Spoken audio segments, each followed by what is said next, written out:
Hello everyone, welcome again to our YouTube channel and study channel Mean to Connect. So friends, हम यहाँ पे अपनी सैर study start कर चुके हैं और हम लोग कल अंतरिक्ष के बारे में पढ़े थे। तो फ्रेंड्स, हम लोगों ने जहाँ तक अंतरिक्ष के बारे में समझ लिया था, बिग बैंग थ्योरी जो थी उसके बारे में हम लोगों ने देख लिया था।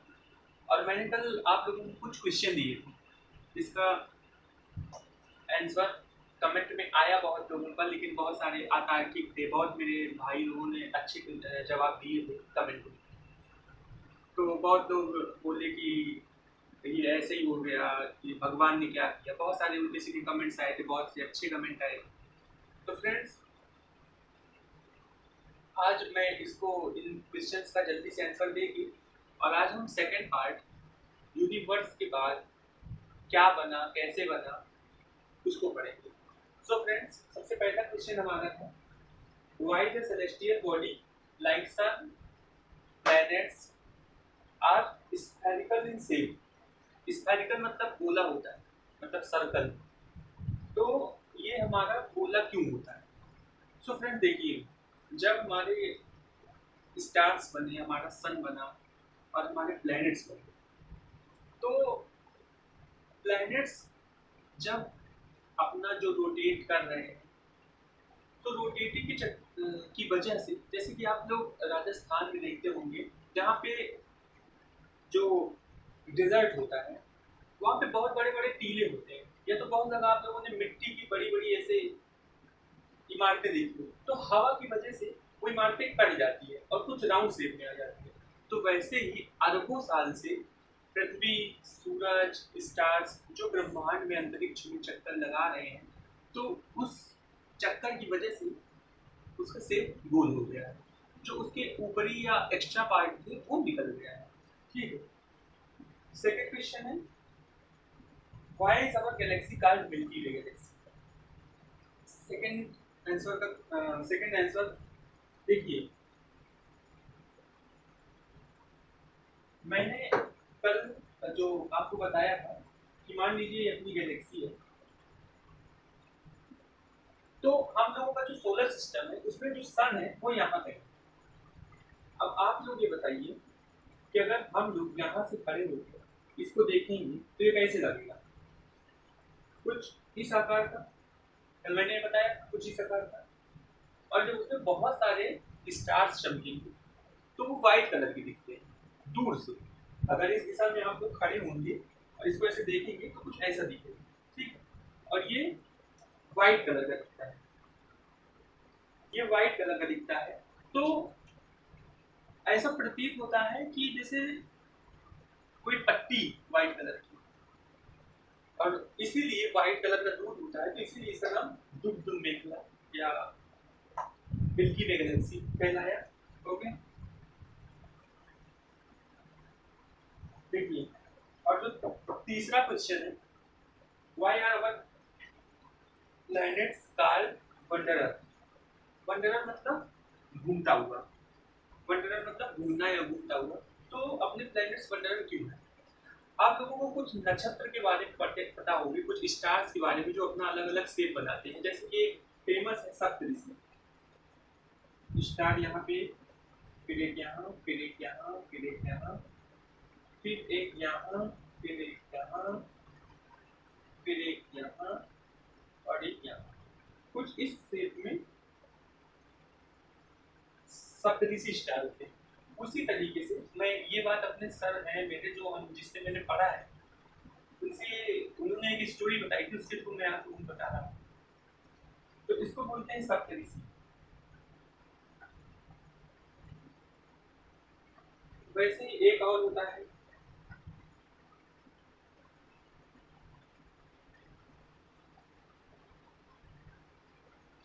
जिसको अगर हम एक साइड में जोड़ दें, जैसे कि ये, फिर ये, फिर ये ऐसे, तो ये पूरा पूरा एक, यहाँ पे भी एक स्टार है, पूरा एक ऐसा लगेगा कि कोई धनुष तान के खड़ा है। इसको धनुर्धर भी बोलते हैं, ऐसे कोई धनुषधारी करके।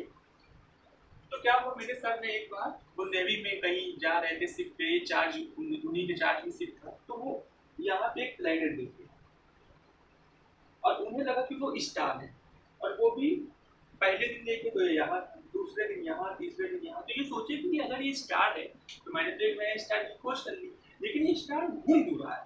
वो चकरा गए, उन्होंने बहुत जगह सोच भी लिया था कि मैं बताऊंगा कि मैंने स्टार ढूंढ लिया, नाम भी सोच लिया था उन्होंने कि मैं ये नाम रखूंगा, लेकिन जब उन्होंने याद करा और जाना तो हम लोगों की एनसीईआरटी बुक्स में भी और ऐसे नॉर्मल जो स्टडी हम लोग करते हैं बुक्स से, तो उसमें ये पता है कि प्लैनेट्स हमारे रोटेटिंग करते हैं, मतलब घूमते हैं, तो वैसे इनको पता चला कि ये तो स्टार ही प्लैनेट है। तो इसलिए ये जो प्लैनेट्स हमारे जो वंडर करते हैं, वो वंडर इसीलिए करते हैं क्योंकि जो कभी भी जब ये तारे से, तारे का टुकड़ा ही होता है या ब्रह्मांड में सारी चीजें गैस और कण मिल के बना होता है, तो ये बनी, तो ये अंतरिक्ष में नाचता रहता है, तो इसीलिए हमारे प्लैनेट्स वंडर कहलाते हैं। ठीक,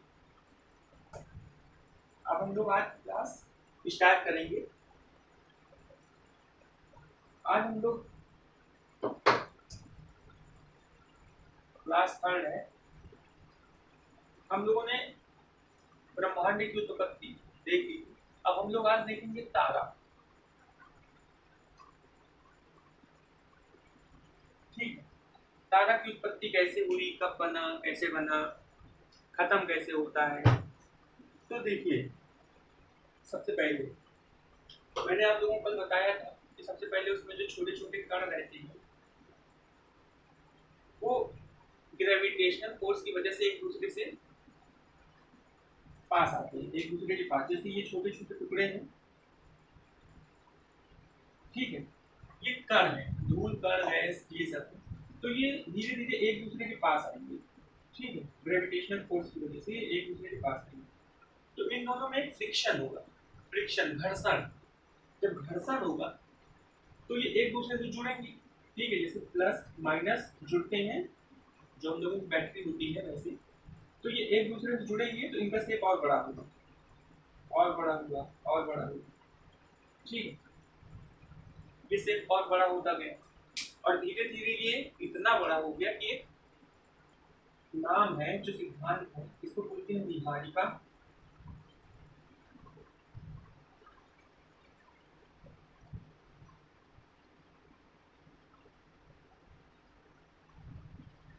ठीक है, इसको निहारिका परिकल्पना कहते हैं। तो क्या होता है कि जब ये फ्रिक्शन होता है तो यहाँ इलेक्ट्रिसिटी जनरेट होती है, फ्रिक्शन से इलेक्ट्रिसिटी जनरेट होती है, इसको बोलते हैं स्टैटिक इलेक्ट्रिसिटी या स्टैटिक फ्रिक्शन। ठीक, ये छोटे छोटे कण जब एक दूसरे से ग्रेविटेशनल फोर्स की वजह से चिपकते हैं तो ये बड़े आकार के होते हैं, फिर धीरे धीरे ये बड़े वाले एक दूसरे से चिपके हैं, तो यही होगा निहारिका परिकल्पना। जो स्टार्स का मतलब जहाँ से निर्माण होता है उसको निहारिका परिकल्पना कहते हैं। उसके बाद जो अंदर जब ये एक दूसरे से रगड़ते हैं, जब फ्रिक्शन होता है, घर्षण होता है, तो घर्षण होने के बाद इसके अंदर संलयन होने लगता है, संलयन होता है तो उसमें गैस उत्पन्न होती है और ताप बढ़ जाता है, इतना बढ़ जाता है कि वहां पे जीवन या कुछ भी संभव नहीं है, ताप लगभग 2 लाख सेल्सियस पहुंच जाता है। और इसके बाद देखिए, अगर एक तारा की परिभाषा या तारा को क्या कह सकते हैं, अगर वो है तो देखिए, तारा को नॉर्मली वे में हम लोग कह सकते हैं कि दो बलों से संतुलित, दो बलों से संतुलित एक नाभिकीय भट्टी। ठीक, इसको हम बोल सकते हैं दो बलों से संतुलित एक नाभिकीय भट्टी। जो दो बल है वो दोनों बल क्या है? पहला बल जिसको हम बोलते हैं ग्रेविटेशनल फोर्स या ग्रेविटी, दूसरा जिसको बोलते हैं संलयन, फ्यूजन। ठीक, उसके बाद देखिए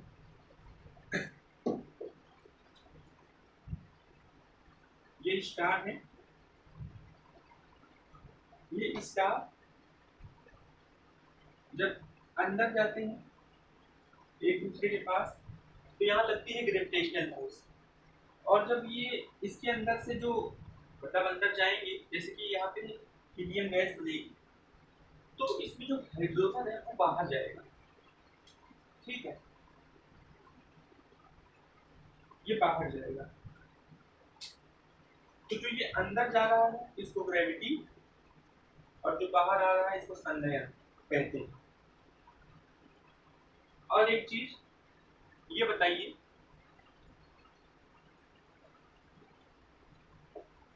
स्टार का शेप ये है या ये? आप लोग कमेंट में जरूर बताइएगा कि स्टार का शेप ये है या ये। अभी मैं क्लियर कर दे रहा हूँ। देखिए, हम लोग जो स्टार दूर से देखते हैं तो उसका आकार जब स्टार बनता रहता है तो कुछ इस प्रकार लगता है। ठीक है, लेकिन जब उसमें ये दोनों बल अपना पूरा काम समाप्त कर देते हैं, जब एकदम जो तापमान है वो उच्च डिग्री पर पहुंच जाता है तो उसका आकार ऐसा होता है। ठीक है, जब स्टार बनता है तो उसका आकार ऐसे रहता है। ऐसे रहता क्या, हम लोगों को सिर्फ दिखता है, लेकिन जो असली उसका शेप है वो सर्कल ही होता है। ठीक, तो स्टार कैसे बनता है एक बार थोड़ा सा रिकैप कर दें। ये सिंगुलैरिटी, यहाँ पे धमाका हुआ, ठीक, धमाका हुआ, यहाँ पे बहुत सारी गैलेक्सियां बनी, गैलेक्सी के बाद फिर जो छोटे छोटे धूल कण वो एक दूसरे के पास आए, स्टार बना। ठीक, और स्टार जिससे बना उसको बोलते हैं nebular, nebular hypothesis, hypothesis, Niharika परिकल्पना।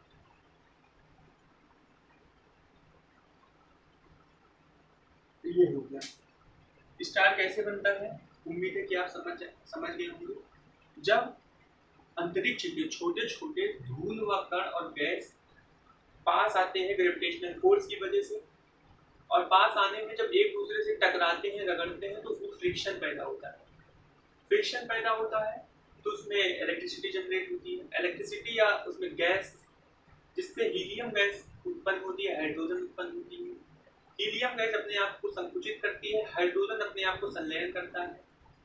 जो बाहर गैस जाती है वो अपने अकेंद्रीय बल की वजह से बाहर जाती है, जो अंदर गैस रहती है वो ग्रेविटी की वजह से अंदर रहती है।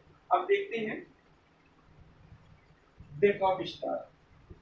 अब स्टार बना है तो उसकी मृत्यु भी होगी। ठीक,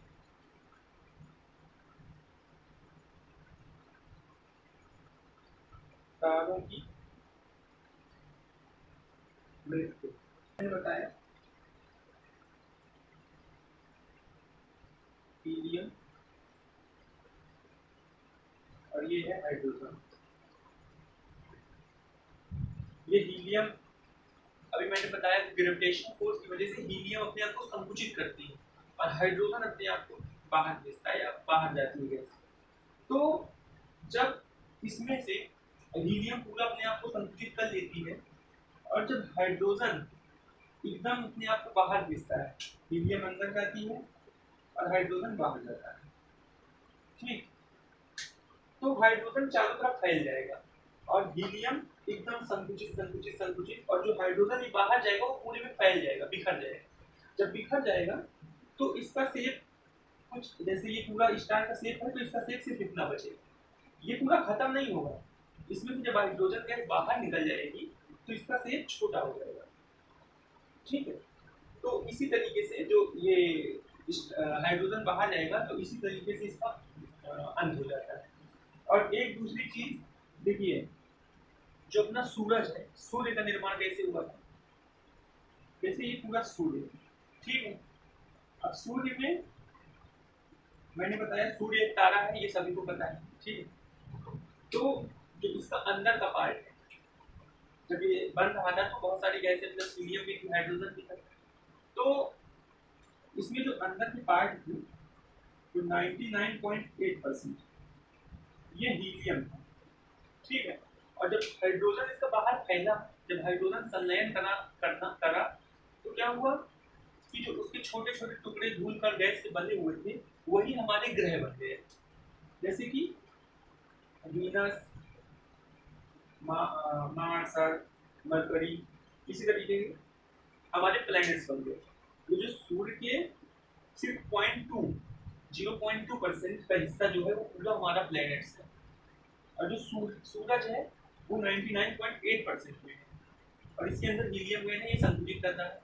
सूर्य की जो आयु वैज्ञानिकों ने बताई है वो 10 अरब साल होता है, 10 अरब साल इसकी आयु बताई है। और अनुमान ये है कि 5 अरब साल बीत चुका है, और 5 अरब साल मतलब कि सूरज अपनी 50% आयु जी चुका है, ठीक है। उसके बाद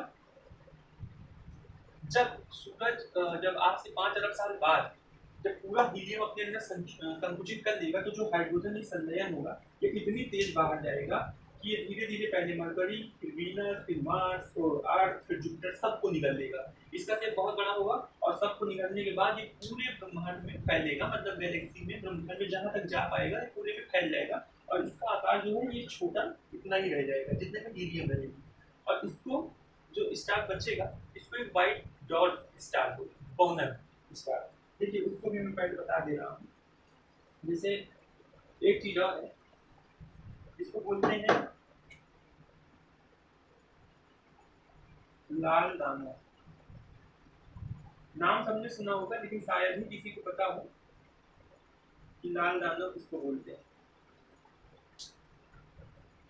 लाल दानव, अगर मैं इसकी परिभाषा बताऊं या आपको डिफिनीशन बताऊं तो इसको एक सिंपल वे में कह सकते हैं।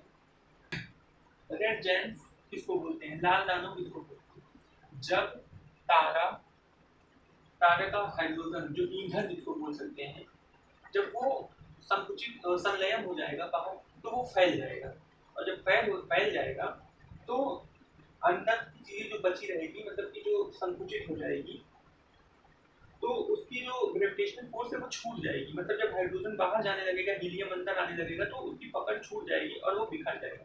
जो बची हुई चीज होती है जैसे इसको न्यू डॉट डॉट स्टार बोलते हैं, उसी तरह उसको लाल दानव का नाम दिया गया है।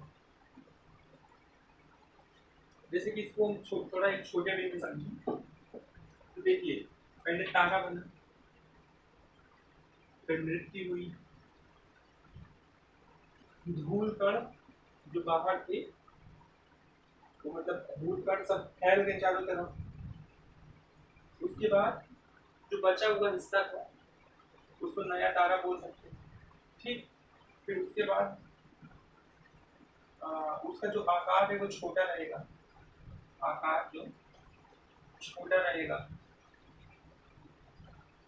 उसके बाद उसको बोलते हैं सफेद गौना ग्रह, व्हाइट डॉट स्टार, ये है लाल दानव, ठीक है। इसको बोलते हैं लाल दानव। तारों का निर्माण, तारों की मृत्यु, लाल दानव, और सूर्य का निर्माण, सूर्य की आयु, सूर्य का अंत कब होगा, कैसे होगा, ये सब बन चुके हैं। और अगली क्लास में देखेंगे हम दूसरा टॉपिक मैं लेके आऊँगा कुछ, और उसको मैं एक सीरीज से, एक सीरियल से लेके चलूँगा। तो आज जो हम लोगों ने पढ़ा वो आप लोगों को उम्मीद है समझ आया होगा, अच्छा लगा होगा। और मैं आपसे एक ही रिक्वेस्ट हर वीडियो में करूँगा कि मैं जहाँ पे गलत हूँ तो प्लीज़ आप लोग से निवेदन है कि आप लोग मुझे करेक्ट करते रहिए, कमेंट के माध्यम से कमेंट करेक्ट करते रहिए। बाकी जय हिंद, मिलते हैं कल अगली वीडियो।